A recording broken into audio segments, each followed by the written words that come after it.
Afternoon everyone, and especially Sir Logan. I'm your reporter number 2. Grabe yung one.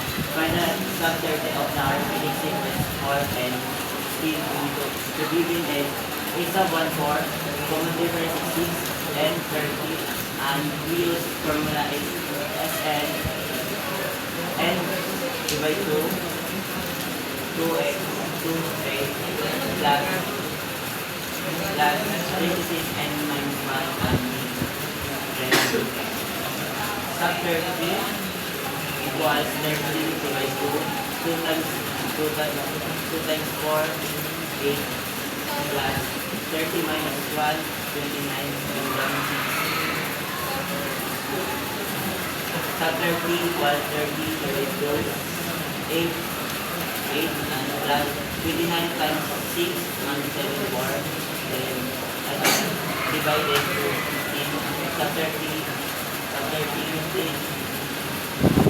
plus 8 and 15 bracket 8 plus 174 equals 182 sub 30 15 times 182 equals sub 30 2730. Problem 2. How many consecutive terms starting from the first term of the sequence negative 4, 5, 40, 23 will give a sum of 1,016. The given x is sub 1 4, common difference 9 and Sn 1,016. The formula is Sn equals n divided to bracket 2a plus parenthesis n minus 1c. Bring down 10. 1,016 equals n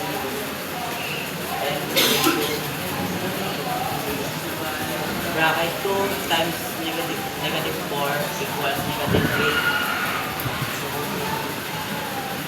N times 9 is specific in A9, then 8 times negative 1, negative 9, then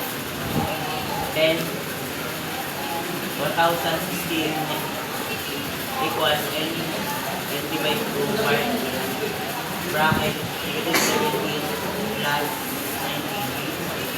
19. Para matanggal din yung denominator is multiplied by 2. N times negative 17 is negative 17n. N times negative 9 is 9 squared. Ito yung 2 multiply.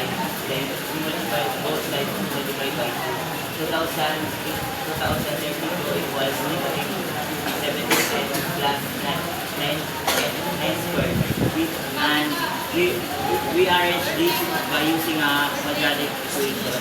The format's quadratic equation is x equals minus b plus positive fraction b is squared and 4ac divided to a. The given is 9, a9, and b ay negative 17 and c but 2032. Then we change this because dahil nanap ay n hindi x. Negative plus negative ay positive. Then bring down then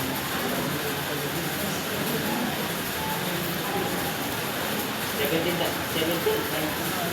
is 289 then negative 4 times 9 is negative 36 times negative 2032 is 73,152 divided by 2 times 9 is 18 then n squared is 17 positive fraction then we had this 73,241 then n 17 positive and positive negative 271. We have 2n because we have a positive and negative. And this N1 is positive.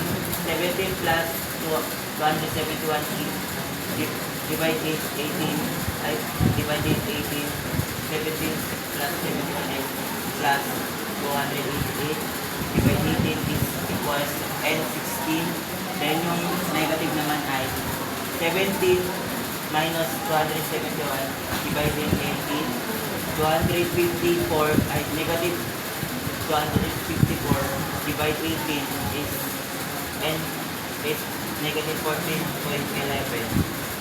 Then, ito yung tamang sagot kasi negative. Then, is sub 16 negative 4. Ang 8 is yung N na N term natin ay 16. A sub 16 A sub 16 is negative 4 plus parenthesis 16 minus 1 plus 9 10. Negative 4 times and negative 4 balik may plus dito. Negative 4 15 times 9 is 135. Then negative 4 plus 134 is equals 130. A sub 131. That's all. Thank you.